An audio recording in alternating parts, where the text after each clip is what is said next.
آج ایک قطرہ بھی کافی ہوگا، اج ساہ بھی نہیں کھلے راہ بھی نہیں، انج ٹوک انوکھڑے ٹوکدے نہیں، ٹر پویں تے فاصلے مک جاندے، گھر بیٹھے ہیں پینڈے مکدے نہیں۔ آج قدم قدم چلیں گے، ماضی کے گناہ تو ایک آنسو سے دھوئے جا سکتے ہیں نا۔ وہ ایک فقیر تھا، بازار میں کھڑا رو رہا تھا، تو کسی نے روک کے کہا بابا کیا ماجرا ہے، کسی نے مارا ہے، کیوں رو رہے ہو؟ اس نے کہا نہیں کوئی ایسی بات نہیں، ان لوگوں کے رویے نے رلا دیا۔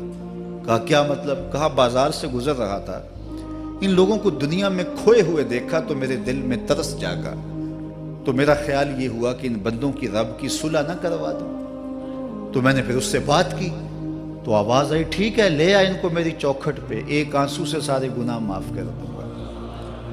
میں بڑا خوش ہوا، میں ان سے بات کی، یہ الٹا میرا مذاق اڑانے لگے، جا بابا کام کر، تجھے کیا پتا دنیا داری کیا ہوتی ہے۔ تو وہ تو مان رہا تھا، یہی نہیں مان رہے، تو مجھے ان کے رویے پہ رونا آ رہا ہے۔ وہ کہتا ہے میں بخشنے پہ آمادہ ہوں، ہم تو مائل بکرم ہیں، کوئی سائل ہی نہیں، راہ دکھلائیں کسے، راہ رب منزل ہی نہیں، جلوائے طور تو موجود ہے، کوئی موسیٰ ہی نہیں۔ وہ تو کہتا ہے میں معاف کر دوں گا، لیکن یہ عجیب ہے کہ یہ آمادہ ہی نہیں ہے، یہ مان ہی نہیں رہے۔ تو مجھے ان کے رویے پہ افسوس آ گیا، ان کے رویے پہ رونا آ گیا، اس لیے میں رو رہا ہوں، ورنہ نے مجھے مارا نہیں، کوئی تکلیف نہیں پہنچائی۔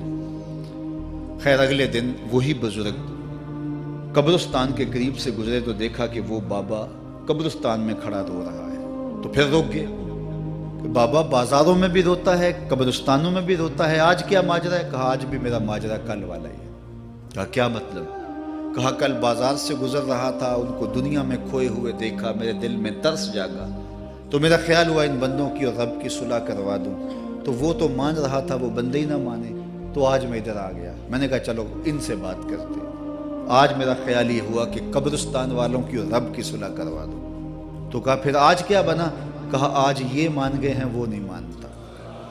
تو صاحبو آج وہ مان رہا ہے، آج ہم مان جائیں۔ میں نے کتب میں پڑھا ہے کل قیامت کے دن نیکوکار بھی پچھتائیں گے۔ بدکاروں کا پچھتانا تو سمجھ میں آتا ہے، نیکوکار کیوں پچھتائیں گے؟ جب اپنے اچھے اعمال کی جزا دیکھیں گے تو پچھتائیں گے، جو چند لمحے ضائع کر دیے وہ بھی کیوں ضائع کر دیے۔ قیمتی زندگی ہے، یہ ٹوٹتی سانسیں، ان کی قدر کیجیے۔ ایک بزرگ فرماتے ہیں کہ مجھے اس بات کی سمجھ نہیں آتی تھی کہ جو قرآن نے کہا ان الانسان لفی خسر، بے شک انسان خسارے میں ہے، تو میں سمرقند کے بازار سے گزر رہا تھا تو وہاں ایک آدمی پھٹے پہ برف رکھ کے بیچ رہا تھا اور ساتھ آواز لگا رہا تھا۔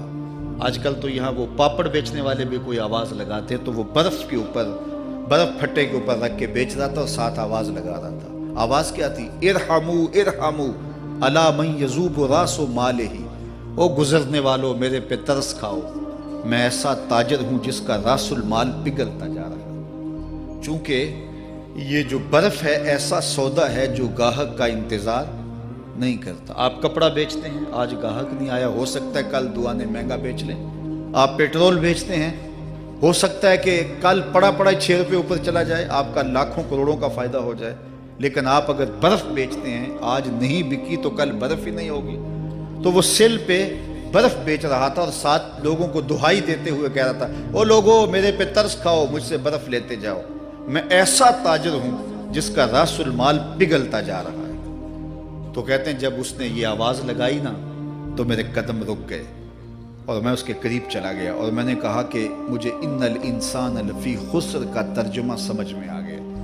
جس طرح تیری برف پگھلتی جا رہی ہے، میری زندگی پگھلتی جا رہی ہے، اور اگر تو اب برف وقت پہ بیچ لے، ان پگھلتی برف کو تو درہم کے بدلے، دینار کے بدلے، پارچہ جات کے بدلے، جنس کے بدلے فروخت کر لے تو فائدہ ہو جائے گا، 4 آنے تیرے ہاتھ لگ جائیں گے۔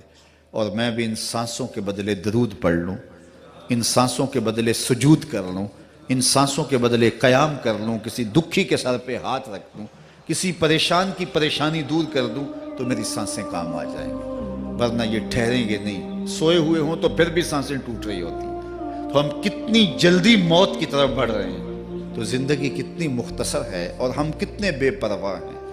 آنکھیں اس وقت کھلتی ہیں جب آنکھیں بند ہوتی ہیں، لیکن کیا فائدہ اس وقت کا؟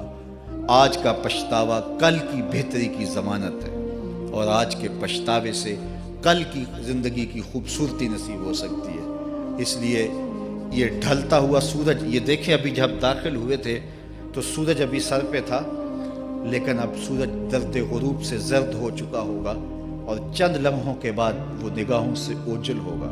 میاں صاحب بھی بولے کہ زندگی تیری جو ہے ڈوبتے سورج کی طرح ہے، ڈیگرتے دن گیا محمد اوڑک نو ڈوب جانا۔ تو یہ میں اور آپ لمحہ لمحہ موت کے قریب ہو رہے ہیں۔ اس سے قبل کہ وہ وقت آئے کوئی حجت باقی نہ رہے، مجھے اپنی زندگی کو، آپ کو اپنی زندگی کو اللہ اور اس کے رسول کی چوکھٹ پہ حاضر کر دینا ہے۔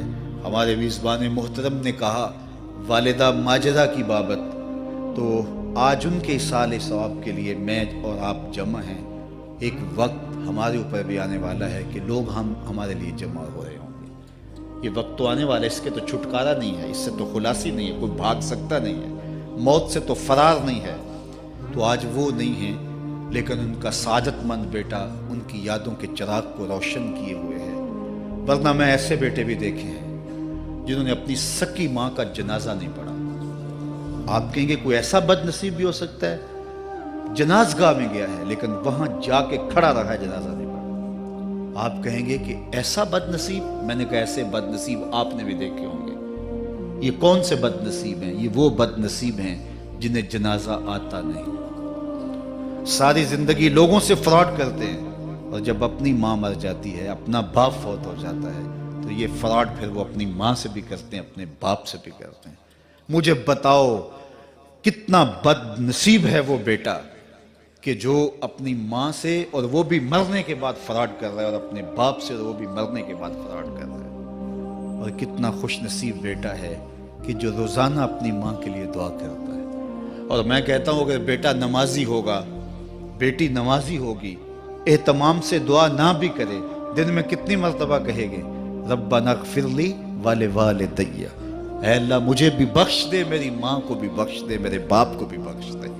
اور جب بندے ہاتھ اٹھا کے دعا مانگتے ہیں اللہ خالی ان ربکم حیی کریم یستحیی من عبدہ اذا رفع یدیہ ان یردہما صفرا، تمہارا رب حیا کرنے والا سخی ہے، کریم ہے۔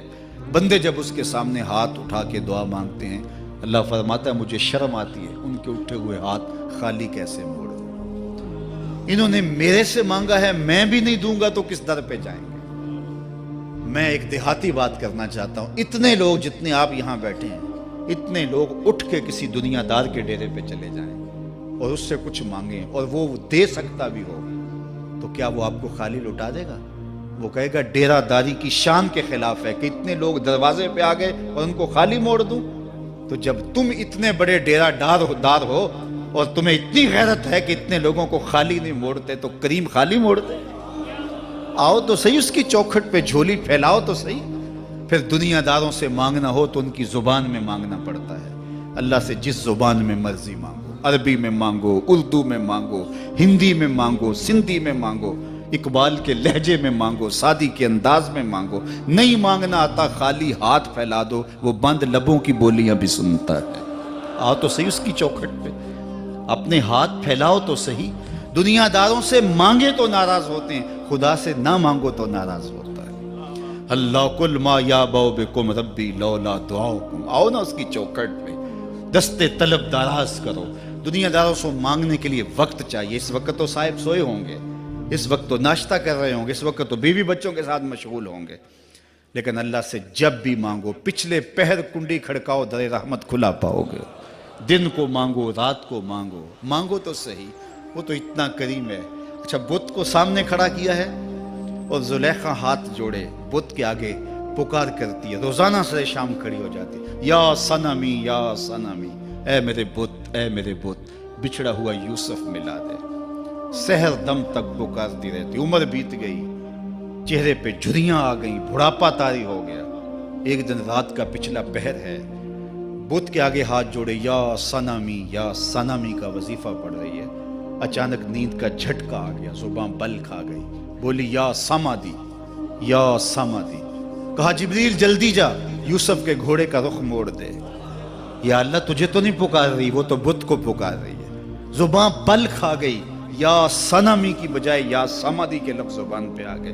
کہا جبریل اتنا عرصہ ہوا بت کو پکارتے ہوئے، اس نے کوئی جواب نہیں دیا، آج جیسے بھی اس کے لبوں پہ میرا نام تو آیا ہے، اگر میں نے بھی جواب نہ دیا میرے اور بت میں فرق کیا ہوا؟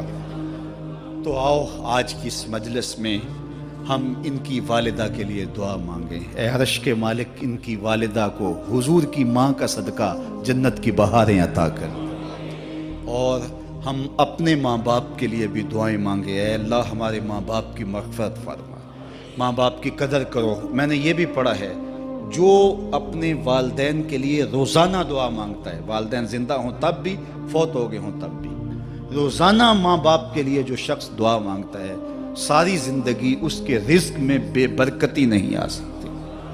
تو اپنے ماں باپ کو اگر زندہ ہیں تو قدر کرو، فوت ہو گئے ہیں تو ان کے لیے کثرت کے ساتھ دعا کرو۔